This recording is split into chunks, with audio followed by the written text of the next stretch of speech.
झूरी नाम का एक किसान रहता था।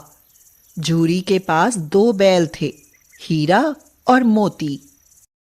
देखने में सुंदर, काम में चौकस, कद में ऊंचे। बहुत दिनों साथ रहते रहते इन दोनों में बहुत भाईचारा हो गया था। दोनों एक दूसरे को चाट कर सूंघ कर अपना प्रेम प्रकट करते। कभी कभी दोनों सींग भी मिला लिया करते थे। दिन भर के बाद दोपहर या संध्या को नाद में खली भूसा पड़ जाने के बाद दोनों साथ उठते, साथ नाद में मुंह डालते और साथ ही मुंह हटा लेते थे। एक दिन झूरी ने अपने बैलों को अपने ससुराल भेज दिया। बैलों को क्या मालूम वे कहाँ भेजे जा रहे हैं। लगता है मालिक ने हमें बेच दिया। हाँ, तुम सही कह रहे हो।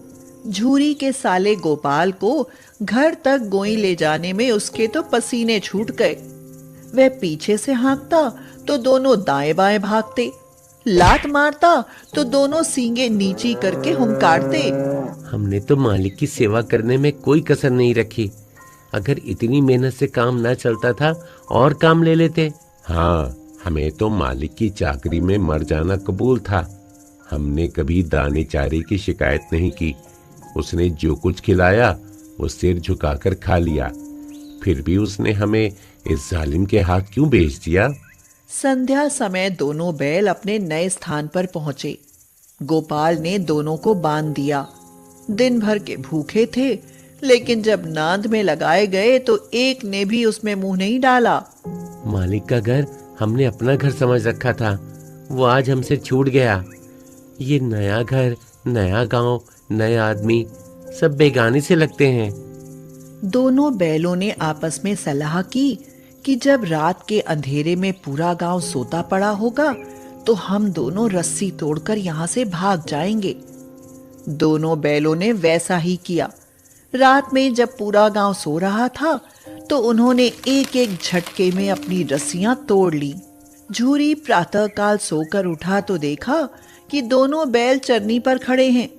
दोनों की गर्दनों में आधी टूटी हुई रस्सी लटक रही थी।